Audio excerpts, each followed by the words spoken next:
अरे मूर्ख, तू कौन है? देखता नहीं देवराज इंद्र स्वयं पधारे हैं। मेरे रास्ते से हट जा। बस इंद्र का यही अहंकार उनकी मौत का कारण बनने वाला था। भगवान शिव इंद्र को भस्म करने ही वाले थे। तभी देवताओं के गुरु बृहस्पति ने महादेव के पैर पकड़ लिए। महादेव शांत तो हो गए, लेकिन उनके त्रिनेत्र से निकली वो भयानक ऊर्जा बेकार नहीं जा सकती थी। शिवजी ने उस आग को समुद्र में फेंक दिया, लेकिन किसी को नहीं पता था कि उसी आग से संसार के सबसे ताकतवर योद्धा का जन्म होगा। एक ऐसा योद्धा जिसने भगवान विष्णु की पत्नी और माता पार्वती तक को मांगने की हिम्मत की। आखिर कौन था वो, और क्यों भगवान विष्णु को अपनी ही भक्त के साथ छल करना पड़ा? कहानी शुरू होती है स्वर्गलोक से। समुद्र मंथन के बाद हुए भयंकर देवासुर संग्राम में असुरों को हराने के बाद देवराज इंद्र को अपनी सत्ता, वैभव और अपने अचूक अस्त्र वज्र का भारी अहंकार हो गया था। उन्हें लगने लगा था कि पूरे ब्रह्मांड में उनसे शक्तिशाली कोई नहीं है और हर किसी को उनके सामने सिर झुकाना ही चाहिए। एक बार इसी अहंकार में डूबे देवराज इंद्र और गुरु बृहस्पति भगवान शिव से मिलने कैलाश जा रहे थे। इंद्र का अहंकार इसी बात से झलक रहा था कि देवताओं के पूजनीय गुरु बृहस्पति पैदल चल रहे थे और देवराज इंद्र उनके बगल में अपने विशाल हाथी ऐरावत पर शान से बैठकर जा रहे थे।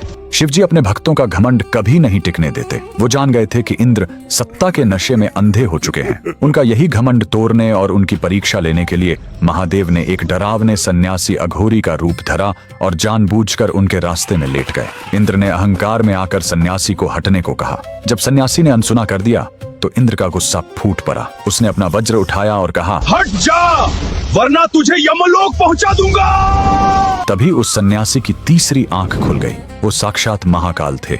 इंद्र कांप उठे। त्राहिमाम महादेव, त्राहिमाम। इंद्र को क्षमा कर दें प्रभु। देवराज इंद्र अपने अज्ञान और सत्ता के मद में आकर आपको पहचान नहीं पाए। देवराज इंद्र की इस घोर धृष्टता के लिए मैं आपके चरणों में गिरकर क्षमा मांगता हूँ। कृपया अपने त्रिनेत्र की इस प्रलयंकारी ज्वाला को शांत करें परमेश्वर, अन्यथा आज ये सृष्टि भस्म हो जाएगी। गुरु बृहस्पति ने प्रार्थना करके इंद्र के प्राण तो बचा लिए, लेकिन शिवजी ने अपने क्रोध की उस जलती हुई ज्वाला को समुद्र में फेंक दिया।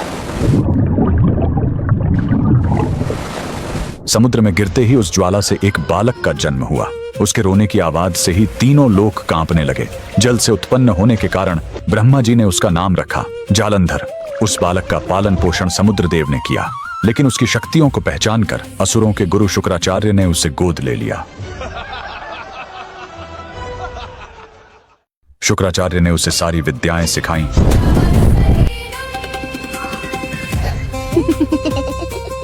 और उसे दैत्यों का राजा बना दिया। उसने आज के पंजाब को अपनी राजधानी बनाया और वहीं से अपना साम्राज्य चलाया। तभी जालंधर को एक कड़वा सच पता चला। उसे पता चला कि देवताओं ने समुद्र मंथन करके उसके पिता यानी समुद्र का पेट चीरा और उनके सारे रत्न लूट लिए।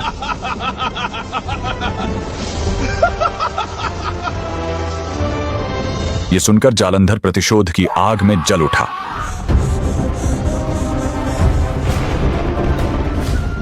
उसने इंद्र को संदेश भेजा, मेरे पिता का सारा खजाना और रत्न मुझे वापस करो, वरना युद्ध के लिए तैयार हो जाओ।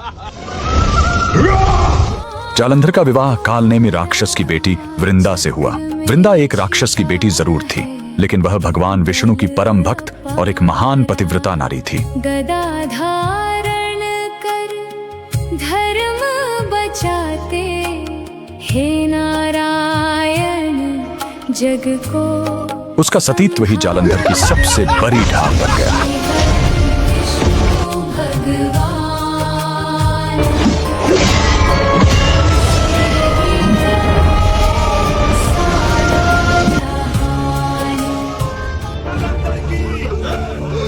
जालंधर ने देवताओं को हरा दिया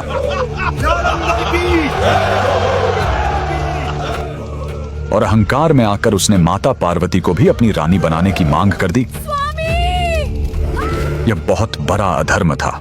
अब उसका सामना सीधे महाकाल से था। शिवजी और जालंधर के बीच भयंकर युद्ध छिड़ गया।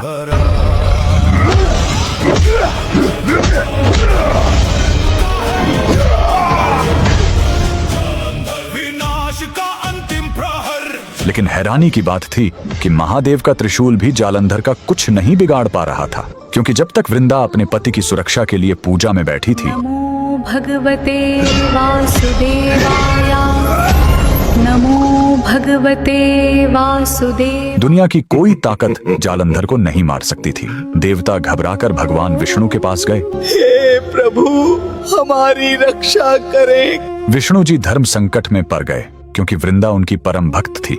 लेकिन सृष्टि को बचाने के लिए विष्णु जी ने अपनी माया से जालंधर का रूप धारण किया और वृंदा के महल में पहुंच गए। प्रिय, कहाँ हो तुम? देखो, मैं युद्ध में विजय होकर आ गया।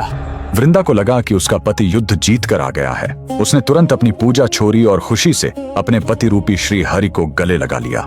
जैसे ही वृंदा ने एक पराये पुरुष को स्पर्श किया, उसका सतीत्व खंडित हो गया। उधर युद्ध भूमि में जालंधर की अजेय शक्तियां अचानक खत्म हो गईं। मौका देखते ही भगवान शिव ने अपने त्रिशूल से जालंधर का सिर धड़ से अलग कर दिया। जालंधर का अंत तो हो गया, लेकिन एक पतिव्रता स्त्री के साथ बहुत बड़ा छल हो चुका था। जब वृंदा को सच पता चला कि उसके सामने उसका पति नहीं बल्कि स्वयं उसके आराध्य भगवान विष्णु हैं,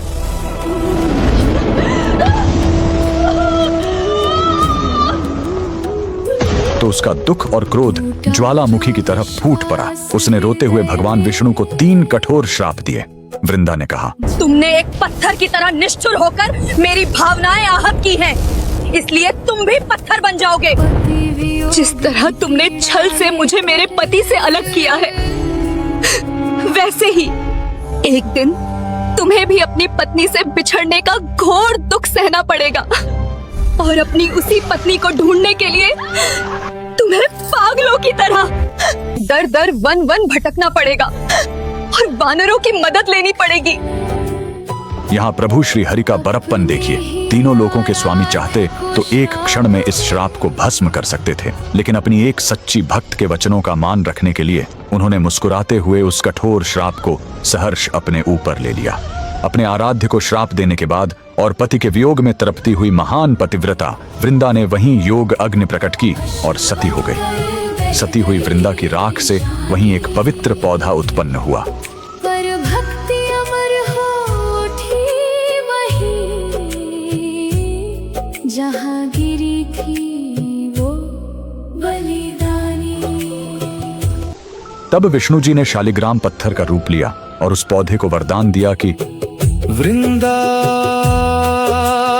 अब तुम तुलसी बनकर सदा मेरे सिर पर विराजोगी और मैं शालिग्राम बनकर तेरे चरणों में ही बस जाऊंगा। कर्म का विधान देखिए। भगवान विष्णु ने सृष्टि को बचाने के लिए छल किया था, लेकिन आगे चलकर त्रेता युग में जब उन्होंने श्री राम का अवतार लिया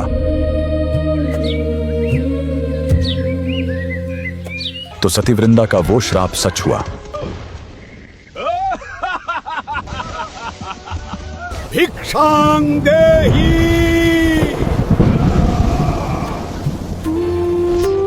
स्वामी, स्वामी! रावण ने माता सीता का हरण किया। राम जी को पत्नी वियोग सहना पड़ा मन में जलता विरहानंद और उन्हें सीता माता को खोजने के लिए जंगलों में भटककर वानर सेना की ही मदद लेनी पड़ी। इसीलिए आज भी बिना तुलसी के भगवान विष्णु की कोई भी पूजा अधूरी मानी जाती है। उस महान पतिव्रता वृंदा और प्रभु के लिए कमेंट में जय श्री हरि विष्णु जरूर लिखें।